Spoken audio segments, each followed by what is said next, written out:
I am no longer his daughter. I stared at the name tag on the reception desk, feeling the blood in my veins turn to ice. Lucy. The family disappointment. The bold, tiny letters cut straight into my heart. I blinked once, then again, hoping I had read it wrong. But no. The words remained, indifferent, as if someone was merely labeling a cocktail rather than trampling on a person's dignity. Laughter erupted from the bar. I didn't have to look to know whose voice it was. Karen, the woman who always found a way to belittle me under the guise of a harmless joke. I lifted my gaze and met her smug, satisfied smirk as she sipped her wine. My heart pounded, not from fear but from anger. I clenched my fingers around the name tag, feeling the cold plastic press against my skin. What could I do? Throw it on the floor? Tear it apart?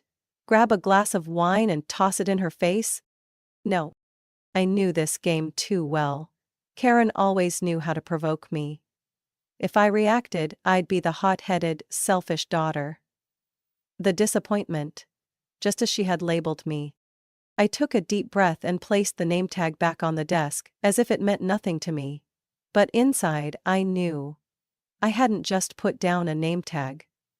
I had let go of the final drop of patience I had left.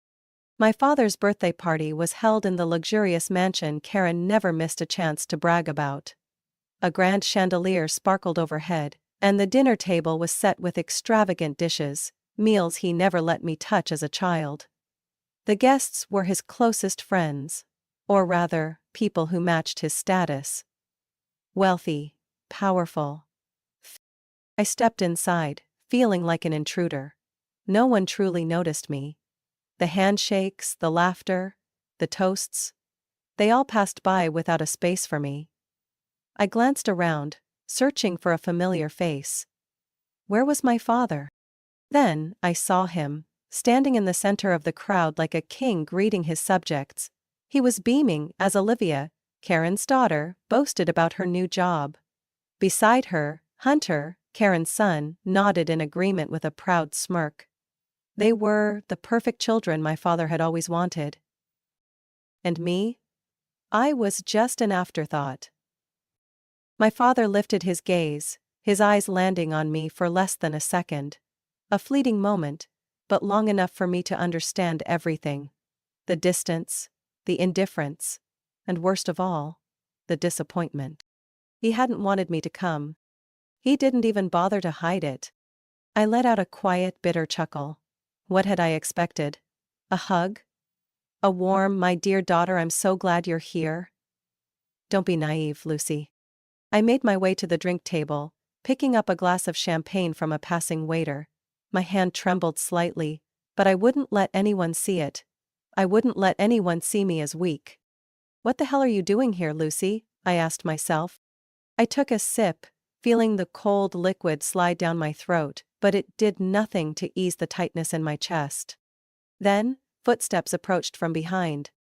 Lucy, long time no see. Karen's voice, syrupy sweet, laced with poison.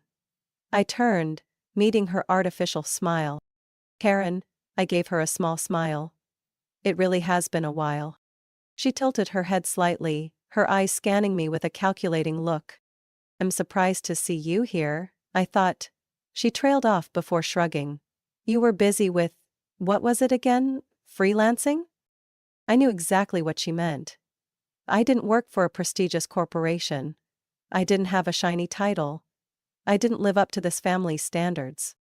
I smirked. But before I could respond, she let out a soft chuckle, patting my shoulder lightly. But anyway, I suppose it's nice that you're here. Then, lowering her voice just enough for only me to hear, she added, especially since someone prepared a little gift for you. A gift. I frowned, then followed her gaze toward the reception desk. And then it clicked. The gift was that damn name tag. Rage surged through me like a storm. But instead of letting it consume me, I felt something else. A strange, chilling calm. I am not that 14-year-old girl anymore. I am no longer the weak girl who had to endure their cruel jokes. I set my glass down on the table and took a deep breath. If they wanted to play with me, I would show them that I was no longer the Lucy they could mock. I stood in the middle of the party, the laughter and chatter around me nothing more than a cheap background track. Memories crashed over me like a storm, dragging me back to a time when I was still a naive child who believed my father's love was unconditional. Back then, I was his whole world. I remember the way he used to hold my hand tightly when crossing the street, the afternoons he taught me how to throw a baseball in the backyard, and the nights I curled up in his arms during thunderstorms. I used to think that love would never change. Then Karen came along.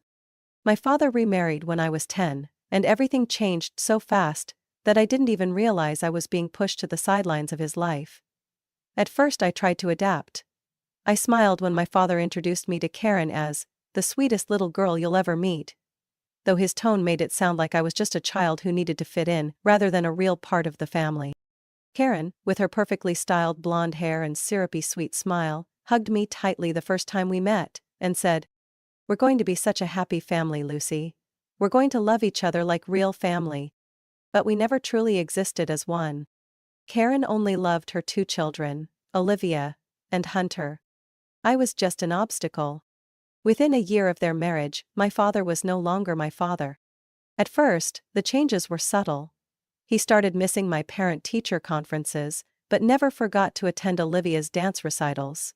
He was too busy to take me to the park as promised, but he always made time for Hunter's baseball games. I still remember a Friday afternoon when I was 11. I stood outside school for nearly an hour, waiting for him to pick me up. But he never came. I walked home, tears streaming down my face, only to find him in the living room, laughing with Karen and her kids. "Did you forget about me?" I asked, my voice shaking from running and crying. He just sighed, not even looking me in the eye. "Lucy, I was busy. You're old enough to understand, aren't you?" Understand? So Olivier and Hunter didn't have to understand? But I said nothing. Because I knew that in this house, my voice didn't matter. By the time I was 13, I had completely become a shadow. Olivia and Hunter were treated like a princess and a prince, and me? I was the one who did everything. "Lucy, watch Olivia for me." "Lucia, wash the dishes." "I cooked dinner." "Looky, you're older now, stop asking for so much." Older. That was their excuse for every injustice. I was older, so I had to give in. I was older, so I had to understand. I was older, so I no longer needed my father's attention. I remember once, Olivia spilled milk all over the table. Karen turned to me and said, "Clean it up, Lucy." "But I didn't do it," I protested. Karen simply shrugged. "But you're the older sister." Olivia and Hunter could make a mess, scream, do whatever they wanted and face no consequences. And me? I had to stay silent and accept it. Everything reached its breaking point when I turned 18. Before my mother passed away, she had set aside a college fund for me.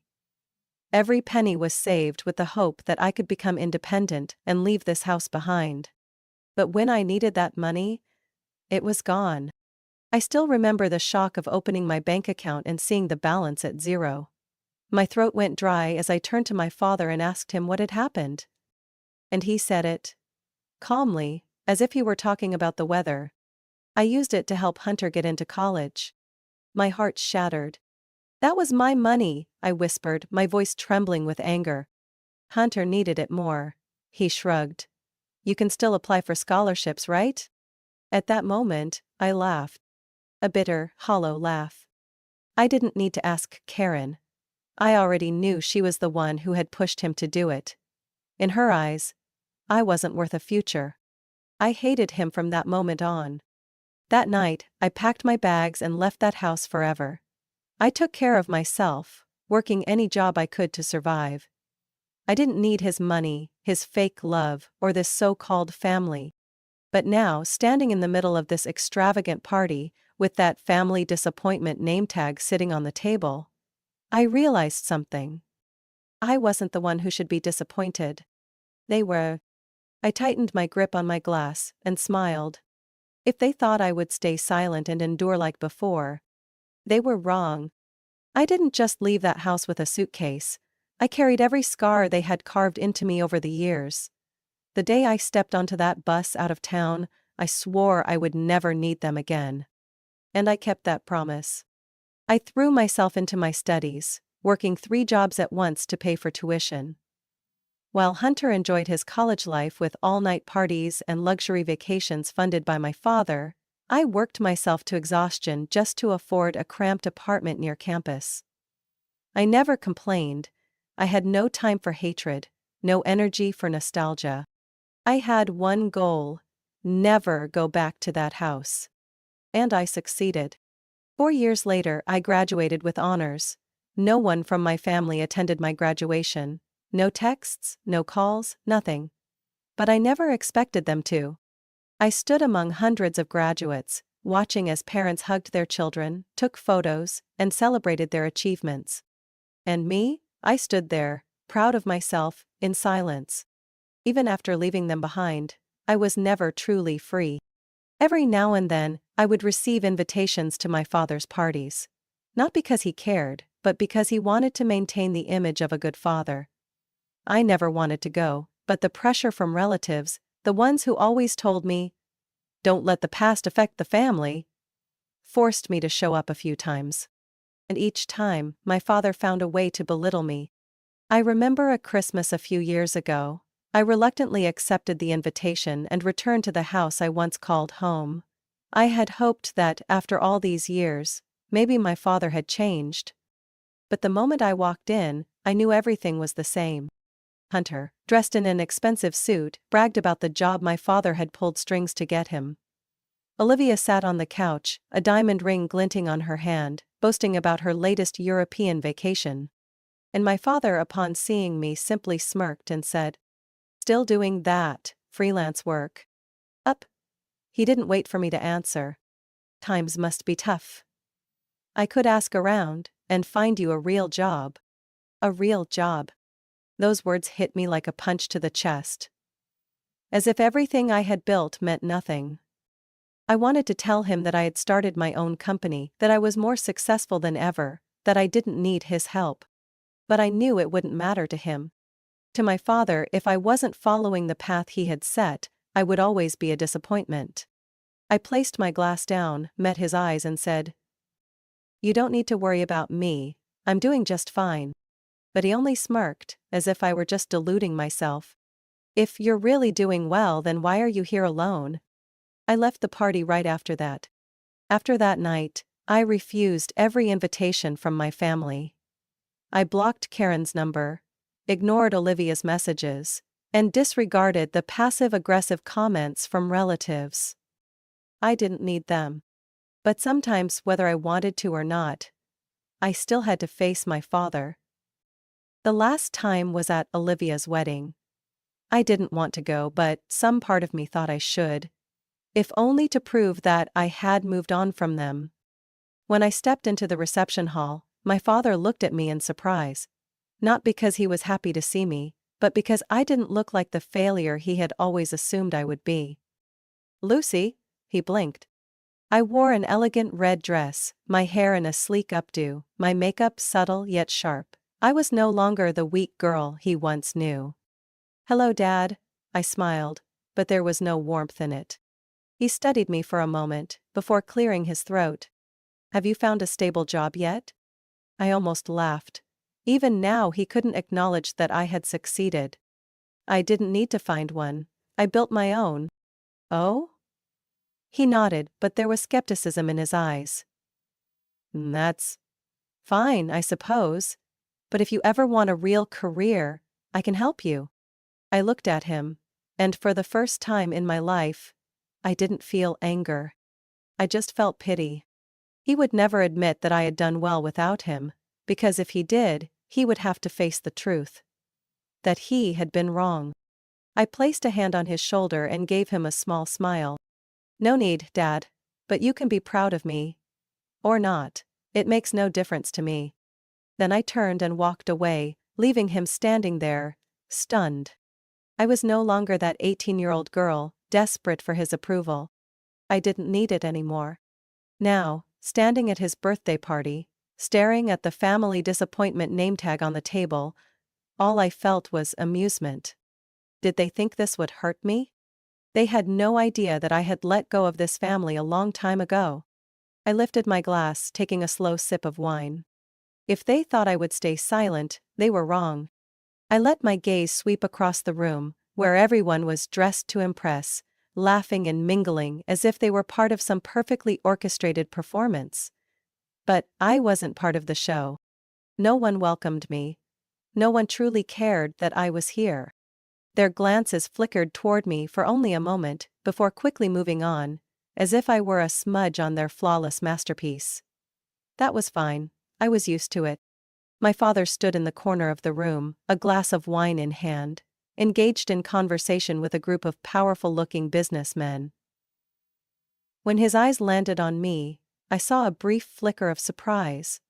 But it lasted only a second. Then his expression returned to its usual indifference, as if my presence here meant nothing at all. I almost laughed. How foolish I had been to ever expect more from him. I slowly made my way toward the bar, where Hunter and Olivia were chatting with a group of relatives. I had no intention of joining them, but Olivia's sharp voice cut through the air, making me pause. Dad was so generous to pay for my wedding, but honestly, I think that's only natural. She twirled the sparkling diamond ring on her finger, her voice dripping with smugness. Of course. Hunter nodded. Dad always prioritizes the kids with potential. The kids with potential? I pressed my lips together, taking another sip of wine to swallow the anger rising in my throat. So what did that make me in their eyes? But I didn't have time to be angry. Because at that moment, I realized the most important thing of the night.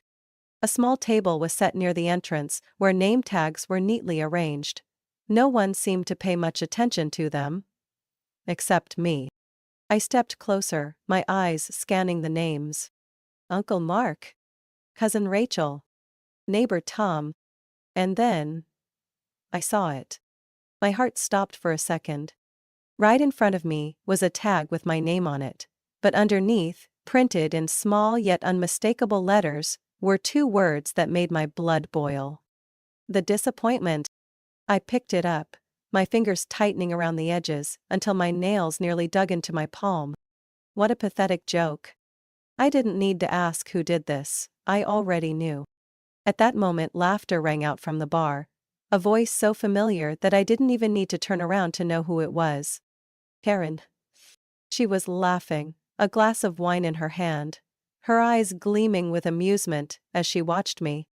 I took a deep breath and slowly placed the name tag back on the table. I wasn't going to let them win. I didn't snap it in half, I didn't throw it to the floor. I placed it back neatly, aligning it with the others as if nothing had happened. I didn't need to yell. I didn't need to cry. I didn't need to react the way they wanted me to. Because I knew exactly what Karen wanted. She wanted me to explode, to lose control, to cause a scene so she could paint me as petty, overly sensitive. But I wouldn't give her that satisfaction. I turned, lifted my glass to my lips, and took a slow sip. As if that name tag meant absolutely nothing to me. And when my eyes met Karen's, I smiled. A calm, unbothered smile. Not angry, not wounded, just contemptuous. That smile made her frown. Not long after, my father approached. He didn't ask about the name tag. He didn't show a hint of anger at the fact that I had just been humiliated in his own party. Instead, he merely glanced at me, took a sip of his drink, and said in that infuriatingly indifferent tone, "I didn't think you'd come." I tilted my head, shrugged. Neither did I. A brief silence. "Are you still doing that job?" His voice was low, as if he was trying to sound polite, but couldn't quite hide the disdain. "Which job?" I raised an eyebrow. "The company you're running." I let out a laugh, unsure if it was from bitterness or exhaustion. "Yes, and it's doing better than ever." He didn't respond right away. He just looked at me for a long moment, as if assessing whether I was lying. Then he sighed, took a sip of his drink. "Good for you." That was it. No congratulations, no sign of pride, just an empty phrase before he turned and walked away, blending back into his crowd. I stood there, watching his figure disappear. Then I looked around this room. This place where everyone was complicit in my exclusion. Did they think I would endure all of this in silence? Did they think I would stay quiet? If so, they had forgotten something important. I was no longer the Lucy they once knew. I set my glass down, took a deep breath. Then I lifted my glass again, running my fingertip along the rim. A sharp clink rang out, cutting through the air. And the room fell silent. If they wanted a game, I would give them a show to remember. I stood in the center of the room, a chilled glass of champagne in hand. The atmosphere shifted, the weight of my action settling over the party like a thick fog. Conversations faded. One by one, heads turned toward me. Some looked confused, others curious. But what pleased me the most was the look in my father's eyes. Unease. And Karen, her grip on her wineglass tightening, her expression laced with quiet alarm. They didn't know what I was about to do. I lifted my glass slightly and smiled. I suppose this is a special occasion, isn't it? A grand celebration for the man of the night. My father's shoulders relaxed slightly, maybe thinking I would simply say something polite and move on. He raised his glass, waiting. I let them wait. I took a deep breath, letting the silence stretch a little longer. Letting them wonder what I would say next. Then, with a voice calm but edged with ice, I continued. My father always taught me that family is meant to be a place of respect and support. That we should always stand by each other. Isn't that right? A few people nodded, assuming I was reinforcing my father's beliefs.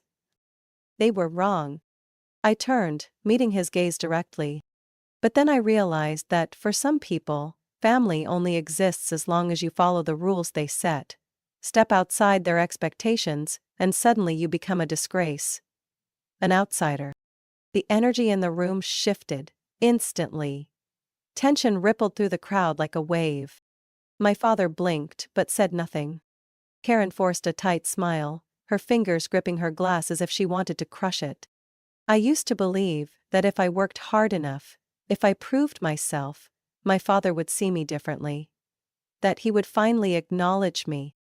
I let out a small, humorless laugh. But then I realized something.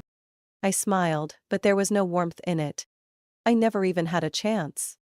Lowering my glass, I let my gaze sweep across the room, meeting each pair of eyes that had once dismissed me. My father only recognized those who followed the path he had set, the children he could control, mold to his liking. But me? I chose to live my own way, and for that, I became the family disappointment. I paused, raising an eyebrow with mock amusement. Oh no, wait, they were kind enough to remind me of that with the lovely little name tag they prepared just for me. A few people exhaled sharply. The murmurs started. I saw Hunter frown, Olivia's eyes widened.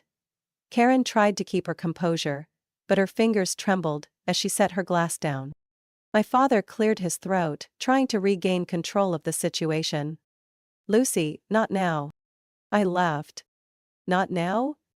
I tilted my head. Oh, but Dad, it seems like it's never the right time for you to acknowledge me as your daughter, is it? Silence. I stepped forward slowly, closing the distance between us. All my life I only wanted you to be proud of me. Just once. But I get it now. That will never happen. Because I'm not Hunter. I'm not Olivia. I'm not someone you can manipulate. I saw his jaw tighten, but he didn't deny it. Because he knew I was right. And my dear stepmother. I turned to Karen, giving her a slow, disdainful smile. You've spent years trying to erase me from your perfect little family portrait, but unfortunately for you, I'm still here. Karen stiffened but forced a fake smile. Lucy, you're being overly sensitive, it was just a joke. Oh, was it? I cut in, my voice light yet sharp as a blade. Well then, I have a joke for you too. I raised my glass, letting my gaze sweep across the room. Happy birthday, Dad, and congratulations to everyone here. I paused just long enough for them to hold their breath. Because this will be the last time any of you ever see me. A wave of shock rippled through the room. Olivia's mouth fell open, Hunter's brow lifted, Karen blinked rapidly, as if trying to process what was happening. And my father, he was frozen. Lucy, don't you dare. What? I didn't let him finish. I set my glass down on the table and turned away. No explanations, no hesitation. I could hear the panic behind me. Some voices called my name. I didn't stop. I walked through the doors, feeling lighter than ever before. I wasn't running away. I was setting myself free. And as the doors shut behind me, I knew one thing for certain. I was never coming back. I slammed the car door shut, sitting upright in the driver's seat, my breath still unsteady from everything that had just happened. I had really done it. Not in a daydream. Not in some imagined scenario where I finally had the courage to stand up to them. I had done it, right in front of them. My heart was still pounding, but not from fear. Not from doubt. It was adrenaline, the rush of finally breaking free from the toxic cycle they had trapped me in. I pressed the ignition button, but didn't drive just yet. I sat there, staring through the windshield at the brightly lit mansion behind me. The music still played, but I knew no one inside was in the mood to celebrate anymore. They were talking. They were shocked. They were angry. And I didn't care. I pulled my phone from my purse and unlocked it. A string of messages flashed across the screen. Karen, you've gone too far, Lucy, come back immediately. Olivia, are you trying to ruin this party? Unbelievable. Hunter, you seriously have issues, talk to Dad. I let out a small, amused scoff, scrolling past them without replying. My phone vibrated in my hand. My father was calling. I stared at the screen, my finger hovering over the decline button. A part of me wanted to pick up, to hear what he had to say, but I already knew how this would go. He wouldn't apologize. He would only try to regain control, to feed me more empty words about family and responsibility. I declined the call. A text popped up immediately after. Dad. Come back, we need to talk. I didn't respond. I had nothing left to say to them. The next morning, I woke up in my small apartment, sunlight streaming through the window. No more fake laughter, no more snide remarks, no more condescending stares. I turned on my phone. Dozens of unread messages. I pressed block number on each name. Dad. Karen. Olivia. Hunter. Done. I sat still for a few seconds, waiting to see if guilt would creep in. But it never did. All I felt was relief. 3 days later, as I was getting ready for work, my phone rang from an unknown number. I hesitated, then decided to answer. My father's voice came through, low and steady as always. Lucy. I closed my eyes, taking a slow breath. I want you to come back, he said bluntly. You can't just walk away from family like this. I let out a quiet laugh, stepping toward the window and looking down at the street below. Did you call to control me or to apologize? Silence. I already knew the answer. Family is supposed to stick together, Lucy. His voice dropped. I don't want this to escalate any further. I tightened my grip on the phone. Not escalate further? As if everything they had done to me before wasn't already enough. You never truly saw me as part of this family. I spoke slowly, each word severing the final thread between us. Don't pretend that you suddenly care now. Lucy, don't be selfish. I laughed. Did you really just say that? Once again, silence. I pulled the phone away, glanced at the screen, and slowly pressed the button to end the call. No goodbyes. In the weeks that followed, I heard nothing from them. Everything was eerily quiet. No more guilt-tripping messages, no more veiled threats, no more heavy feeling whenever my phone buzzed. But there were moments when I wondered if I had gone too far. Did I really need to cut them off completely? Maybe I should have given them a chance to change? But then I remembered. Every time they abandoned me, every belittling remark, every condescending glance. They hadn't changed, they never would. And I realized I had done the right thing. What does freedom taste like? It tastes like peace. Lucy's story is not just about cutting ties with the toxic family. It's about reclaiming her worth. Sometimes true freedom doesn't come from being accepted, but from having the courage to walk away from those who no longer belong in your world. Society binds us to the word family, but blood doesn't always mean love. You are not obligated to maintain relationships that bring you pain. True happiness comes when you choose a life where you no longer need to prove yourself to anyone except yourself. What do you think about Lucy's decision? Did she go too far, or was this something she should have done long ago? Share your thoughts in the comments. And don't forget to follow the channel for more powerful stories about family, betrayal, and the journey to self-discovery.